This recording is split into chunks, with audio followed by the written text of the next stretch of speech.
Hmm. All right, Yes. so we'll get started. As Ed said, I'm Ed's one of his older brothers, um, and so I'm really pleased to spend the next 25 or 30 minutes with you in a formal presentation, and then if there's questions and so on, I'm more than willing to ramble on into the wee hours. Um, and so, I'm, as already evidence, I'm a concerned citizen. I'm kind of angry about what's happened. I have a very, very background. Uh, the job I liked the most was being a manufacturing plant manager, and I also have co-founded a couple of software companies. Um, but significantly, I've spent the last 8 years doing research on the U.S. economy, and in the last year or so, I've realized that I'm really going to talk about the last 50 years because these 50 years have changed everything, and so a lot of work has gone into this to get the story. And so tonight, though, I'm just going to talk about a bit of it, and here's the basic framework here. Over the last 50 years, the rich and corporations changed the economy for their benefit, and to their benefit, the bottom 90% of the population now experiences a lot of inequality and intensified insecurities. So the question is, how did this happen? Um, and so we'll start though with a little context, historical context, and I'm going to repeat this slide at the end because this is something that's really important to understand. Is we are a very rich country, and here's a couple of data points about that. In terms of per capita income, and this list is in order of the size of the economies. But if you look down, Germany is at 50,000 per year, UK 47, our friends to the north of us, Canada, 52,000. We're at $69,000 and change per capita. Uh, and Another way of looking at this is to note that the US gross domestic product, so that's the output of the economy, has grown from 27,500 in 1975 to 63,400 in 2020. And you'll notice throughout this, I'm talking in constant dollars of one sort or another. So it accounts for inflation. Um, and all of this happened even while our population grew by 216 from 216 million to 344 million. So the population grew. So it's really important to keep that in mind. So we're a very rich country. We're not in an age of scarcity. And this is all engineered by the rich and corporations. And I'll demonstrate some of that as we go along. Um, so a little more background history. So the Great Depression, 1929 up until World War II, really created a new economic order in the U.S. Unionization, anti-monopolization practices, control of the finance industry, and so on. And the period from World War II, the end of World War II to 1975, was a boom time. The middle class just surged forward, and we had all sorts of gains in public life, and a kind of sharing regime was forced on the owners, the rich and corporations. And then between 1975 and 2025, so the 50-year period, all of this changed, and we're now experiencing enormous wealth and income inequality. Um, so here's a chart which is actually an earlier version of this. Is one of the charts that got me kind of going on this topic. Um, the productivity line, which is this dark blue line, is a measure of the change in output per hour of work. So as you can see, American workers are becoming more and more efficient over the last, 80 years. Um, and during the period from the end of World War II up until somewhere around 1975, 1978, wages rose with productivity improvements, and that's the basis for the boom in the 50s and 60s. And then something happens. And now you can see that for this chart, between 1979 and 2022, median, excuse me, typical worker compensation only grew 15% in 50 years, almost 50 years on this chart. So this really suggests that something fundamental has happened. And a study which we're now going to spend a few minutes talking about showed that between 1975 and 2018, the difference between the actual income for those below the 90th percentile and the projected income if the 30-year post-World War II sharing had continued totals $47 trillion. So $47 trillion of income moved from the bottom 90% of the population to the top 10%. In reality, it's the top 1 or 2%, got almost all of it. And then in 2025, the same researchers updated this, and they found that, that during that period, the amount of income that was transferred to the top ballooned. And so now it's a $79 trillion heist.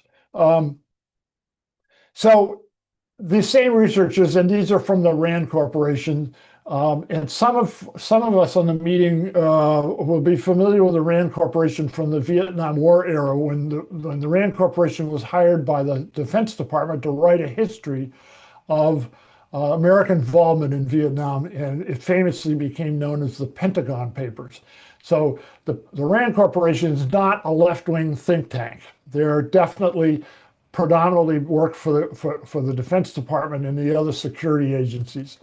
So they asked the question, what would things be like if the productivity sharing of that period had continued? And here's a chart. We're going to spend a few minutes on this because this is really startling.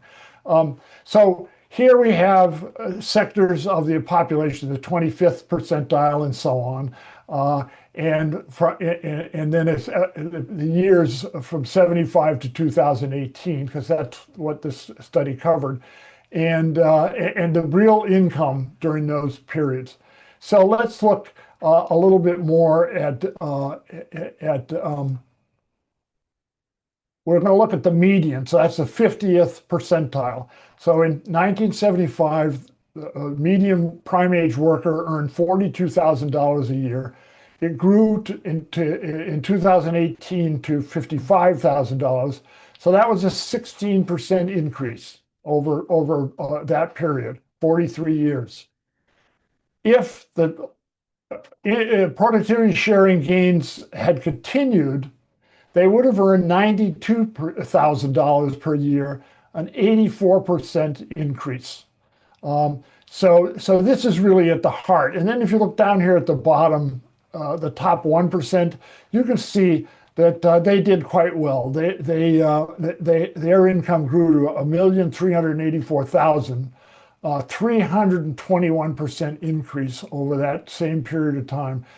If the trends of the post-World War II period had followed, they would have only earned $630,000, 54% less. Still not a bad income. So what does 79 trillion mean? It's the total production of the top 10 economies in the world. It's equivalent to the output of 38% of the world's population, 3.64 billion people. And I'm kind of piling this on, but it's important to understand the scale of what we're experiencing. So Forbes had 607 billionaires in 2019, and that grew by 34% to 813 last year.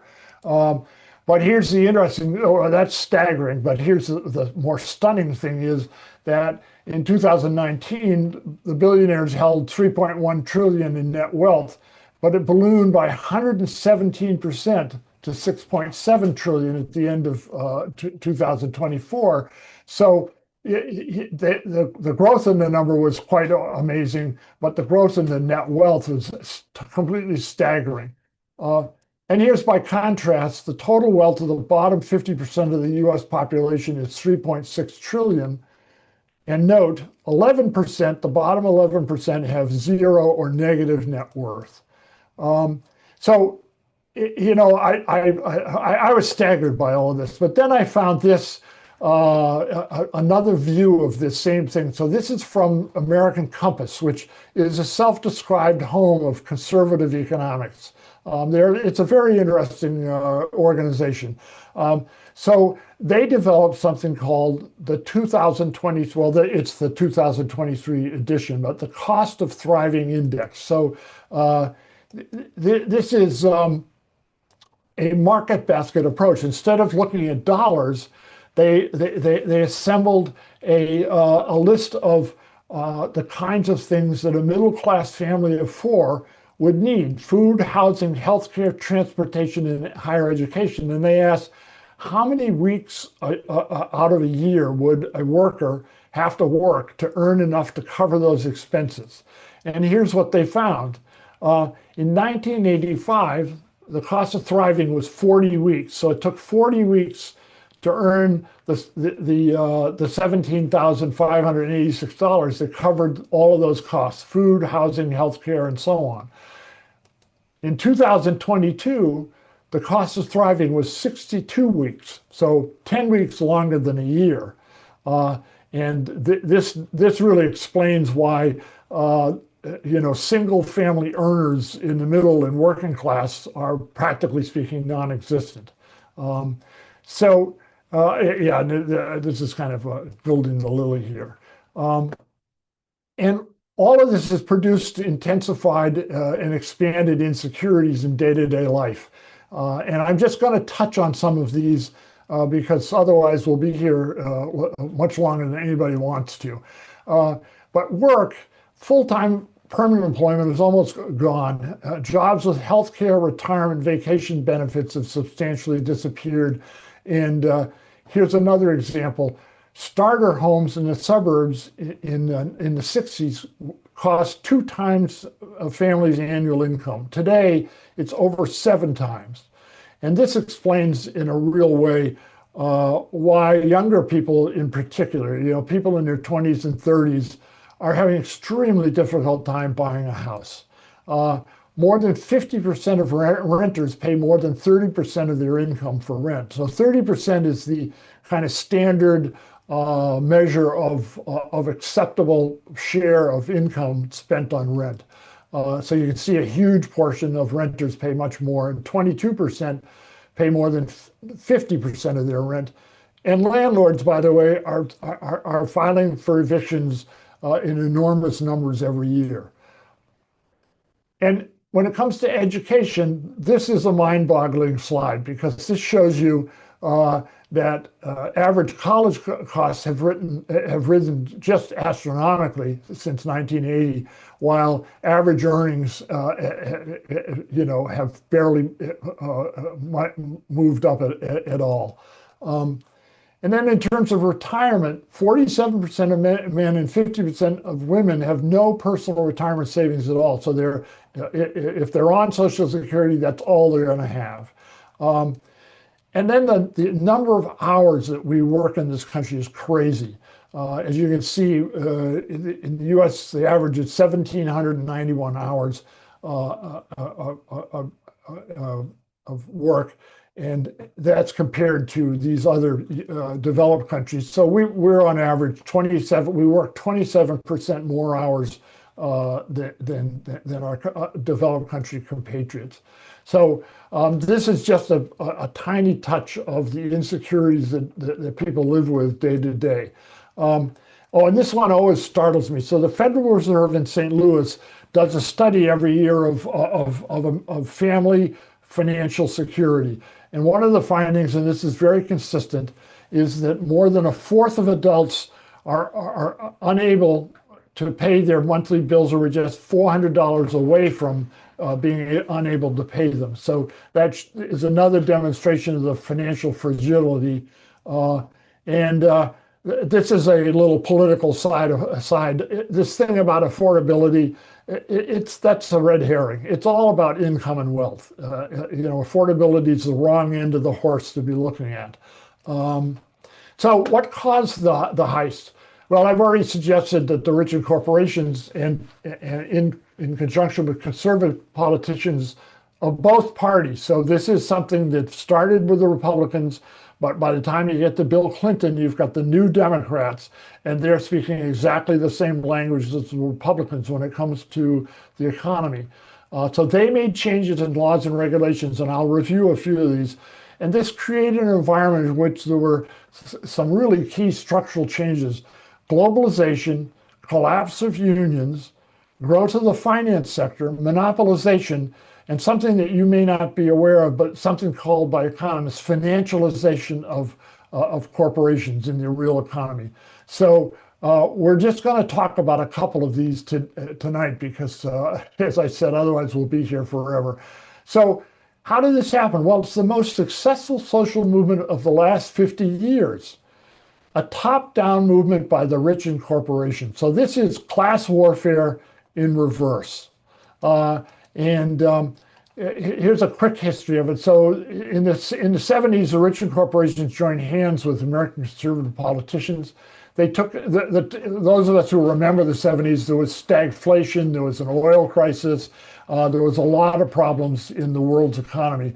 And then they combined that with all of the kinds of political rhetoric, which is kind of endemic to American politics. But they added on free markets and also a lot of anti-government stuff. So you'll remember Reagan saying, the government is not the solution; it's the problem. And taxes are a burden on the job creators, and so on. So these ideas are typically referred to as neoliberalism. And I hate that term, but we won't go into that now. The thing that's really remarkable about this from a political point of view is how well funded it was. That's not surprising. They had the billionaires funding it, but it was incredibly patient. It took well over 15 years from them to go from talking about how they were going to do this to making results under Carter and Reagan, and then ongoing. So here's how they do it. And I'm going to be extremely brief about this, but the rich and corporations, pump billions into our politics every year. And here's an example. The lobbying and in Washington, the amount of money spent equals $6,972,000 per legislator and 23 lobbyists for each member of Congress. So, and also today under Trump, you can visibly see the billionaires at the controls. I mean, it's really an amazing scene. This is a symptom of who has influence in American politics.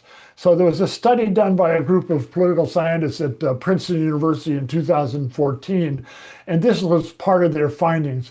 And I love this because it's like an academic piling all these adjectives one after another. The preferences of the average American have only a minuscule, near zero, statistically non-significant impact upon public policy. They go on to point out, and here's the reference for that. They go on to point out, of course, that the well-connected have significant impact. So what kinds of changes were made by all of this political activity? And here's just kind of a quick list of them.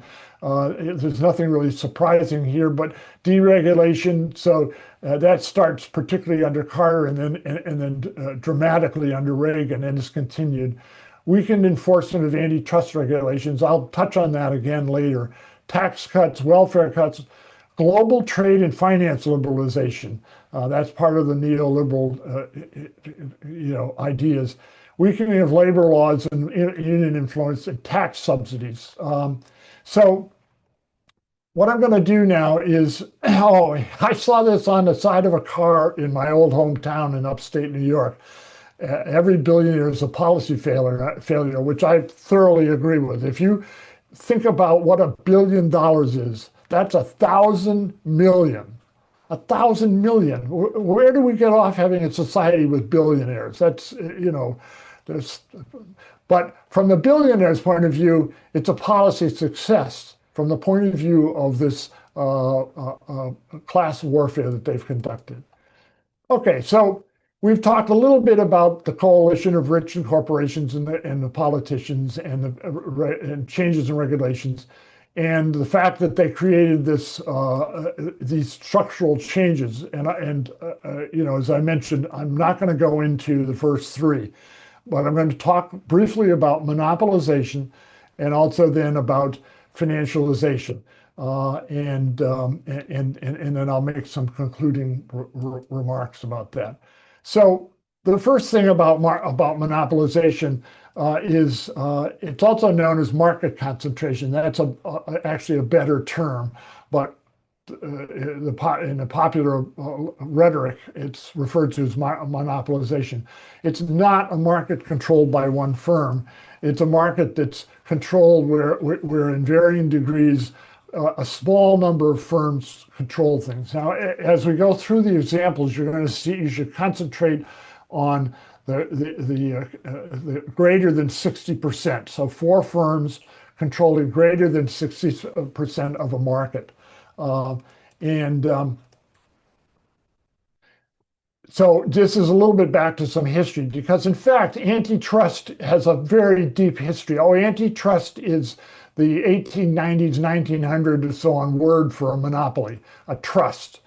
So antitrust laws came into existence in that time period, and they're still on the books. So that's another story. And up until 1975, there was vigorous enforcement of this. And so we, in fact, had competitive capitalism in the United States during this period. And the theory was that you prevent the formation of concentrated markets. You don't wait around for price fixing to occur. But in the 1980s, really coming out of the University of Chicago, we have this consumer welfare theory, which said that big firms are more efficient and they have better prices. So we should allow them to grow. And that ushered in our current situation. And here's the thing to note, this is a revolution in enforcement without changing in laws. They simply have been ignoring the laws. So what's the problem with monopolization? So here's the whoops, I'm sorry, I shouldn't have gone so fast, excuse me. Higher prices, lower wages, sorry about that. Lower prices paid to suppliers to monopolist companies. I mean, this is a really important factor. If you're a small supplier, manufacturer, provider, and you are working for a monopolist company, you probably have no other choices for who to work for. So lower prices is just one sample of that relationship.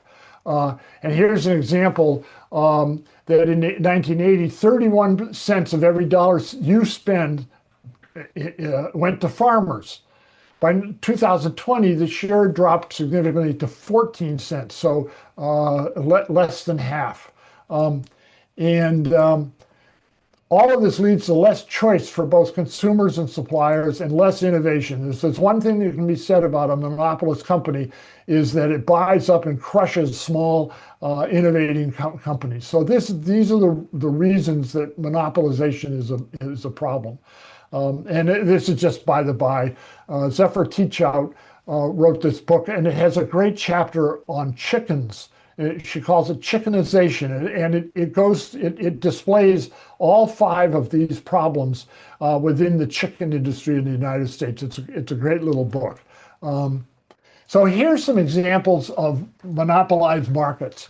I'm not going to go through all of this stuff, but grocery stores, you can see that the total market share of the top four is 50%.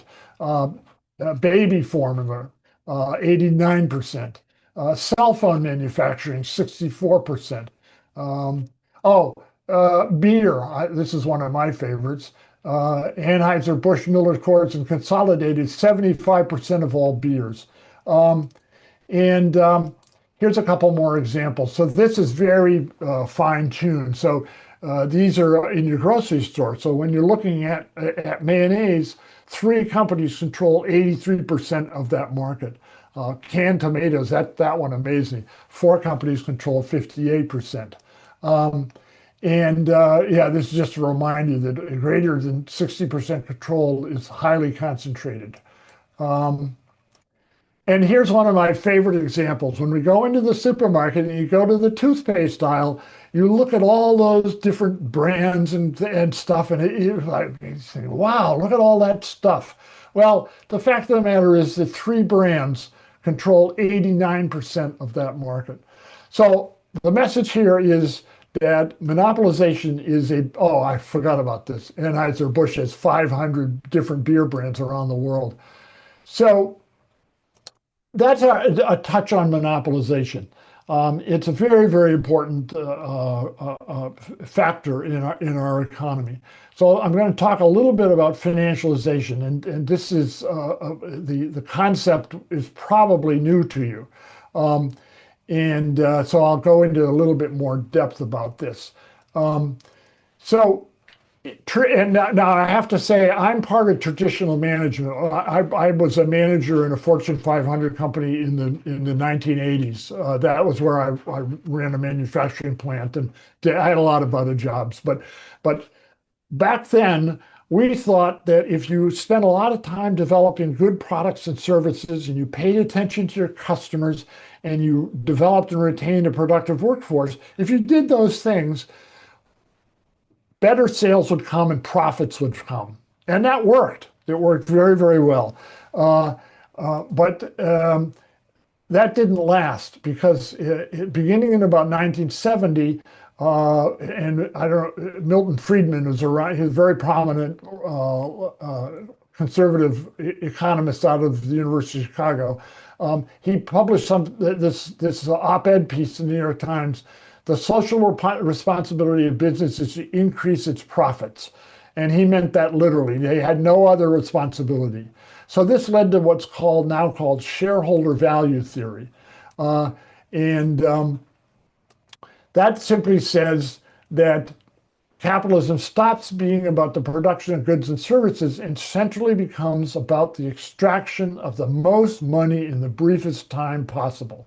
And I'll never forget the day I walked into my plant. It was not a huge place. We had 350 employees, but it was, and I went in, I had the habit of walking in where all of the hourly workers worked. I went by the time clock, and there was this big poster showing August's New York Wall Street Stock Exchange quote from the previous day, and I called up and asked the CFO, "What's going on here?" So we think the employees need to have skin in the game. And it's like, who are they crazy?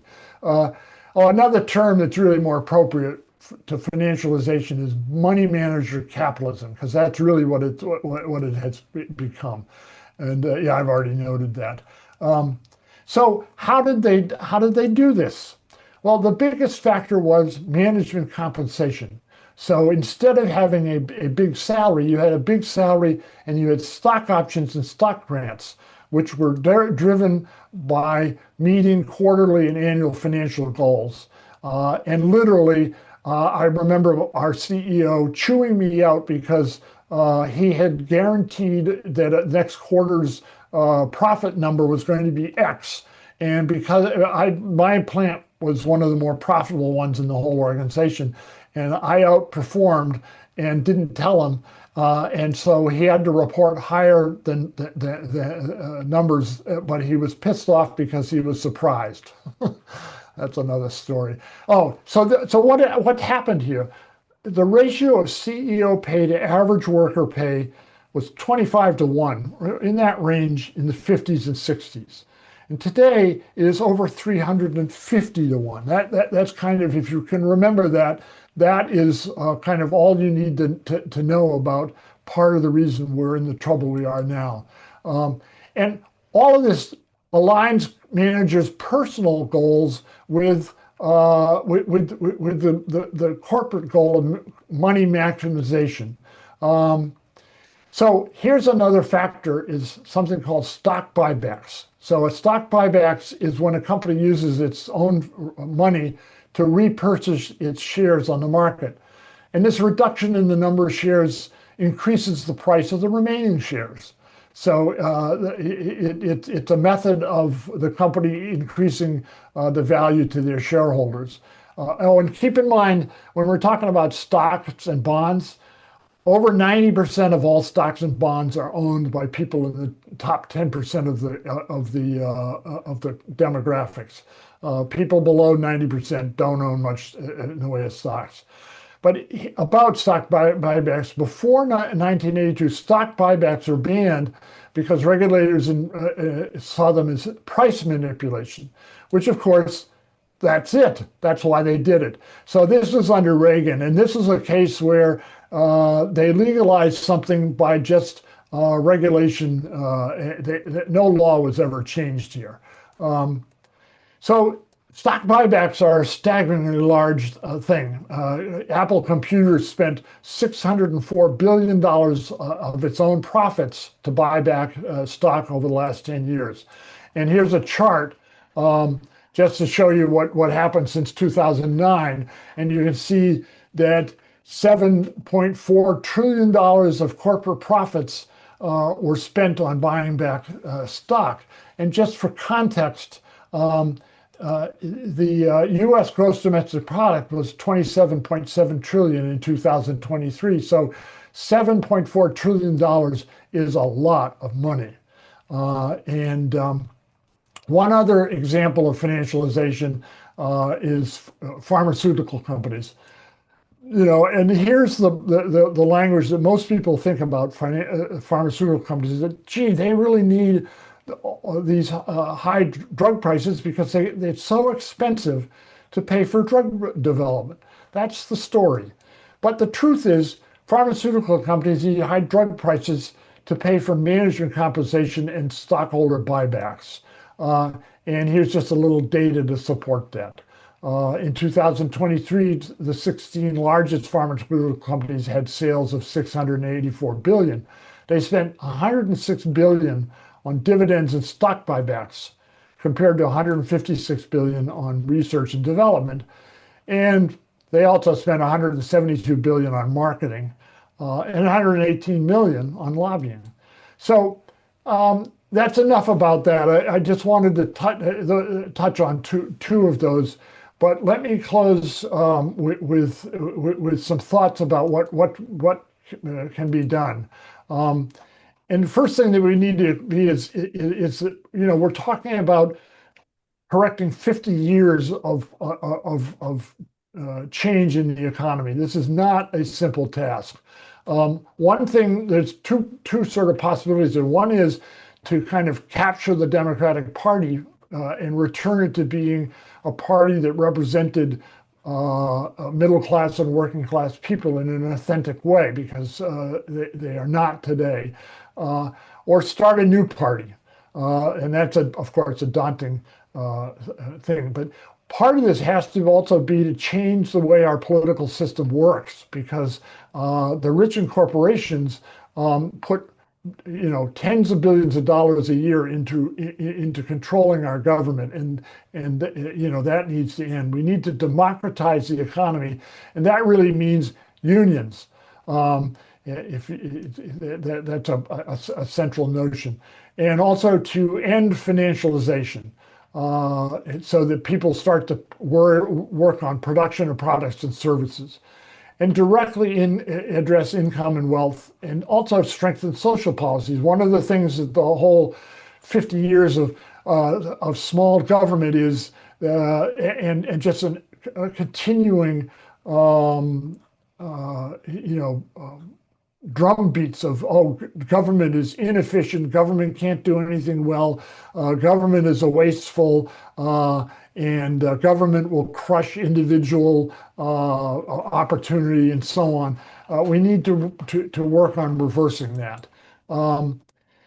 So here's a few suggestions, and I'm not going to go through this whole thing, but a couple of important ones. Anonymous money. This is just death to any society, anonymous behavior. We have to be able to hold each other responsible. And part of that is not to allow rich people to dump money into the public life. Uh, and forbid corporate political donations. And this notion that corporations are human beings is repulsive. Corporations work on a state charter. Most of them in the state of Delaware, but that's another story. Um, and transparency and accountability have really got to be, important features of this. And taxing the rich isn't enough. So we need to end stock buybacks, equalize taxes on dividends and capital gains, something that you may not be aware of. But if you report dividends and capital gains, by definition, the maximum tax you can pay on that is 15%, whereas the norm for earned income is 34%. And we need to penalize senior management compensation that's more than a reasonable multiplier. And I really haven't touched on this a lot, but Wall Street is just a gigantic gambling enterprise. And the most recent thing that we're watching is this whole thing about cryptocurrency. Cryptocurrency has no function in the economy except as for speculation. Nobody uses it to value a house. Nobody uses it to do bookkeeping. Very little of it is ever used to purchase anything. It's just a speculative thing. And then break up the monopolies. That really is important. In fact, I would say central. Um, Oh, here's a really interesting thing, Dow. You're probably aware that the federal minimum wage is still at $7.50 an hour. Many states have upped it. I've forgotten what the current one is in Washington, but the MIT living wage calculator, and if you just go into the web and put in MIT living wage, this will pop up. They use a market basket approach. And so, just as an example, for Seattle today, a living wage, meaning people can afford housing, healthcare, food, and so on, for a single adult, it's $29.44. So that's the sort of wage regime we need. Reform the tax. Oh, and reduce intergenerational wealth transfers. That's an important feature. Oops, did I? Yeah, I don't need to go into these in detail, but healthcare in particular, for me, is just a travesty. My last software company was in the medical marketplace, and I must say it was an eye opener. And Here are just a couple of quick facts about the U.S. healthcare system. We spend almost 50% more per capita than our developed country cohort. Uh, Yet we have near third world health outcomes. We have terrible life expectancy. For women and babies, it's a disaster. Maternal death is at rates you see in completely impoverished countries in the world. Social Security should be expanded to cover everyone and raise the payouts to living wage standards, and housing. So we can go on here from here, but these are some thoughts that I've had. And then there are some other issues that are on my mind. And it's funny, we were chatting briefly about the Venezuela thing, but the history of U.S. foreign entanglements and our oversized military is just amazing. So here's a chart that shows the U.S. military spending, and this is from 2 years ago. So this is now out of date because I think the most recent budget was close to $1 trillion. We spend more than the next top 10 countries combined. So all it does is encourage presidents to do the crap that Trump has most recently done. And global warming, it goes without saying that this is a big issue. and exhaustion of the earth. And this is kind of, these are on my mind, but I think we need to address them. So I've kind of rattled through here, and I'm just going to repeat this because we really have to understand we are a rich country, and we need to understand that our problem is not having enough output. It's how it's distributed. And so I'll kind of close on that. Here's my book, which is going to be published in the middle of January. You can find out more about it at these websites. And so at that, thanks. And oh yeah, here's I mainly publish now on Substack. So if you go and put in Mark Orton, you'll come to me. And the book has its own website, and I'm working on developing an online video course as a substitute for the book. It'll be about 15, 20-minute classes. So with that, I thank you, and I turn the controls back over to Ed. Yeah. Mm-hmm. Okay, hang on. That How was do I do superb. that? Superb, Mark. All Yeah. right, hang on a second. Let me figure out. I've got multiple screens here, so I seem to have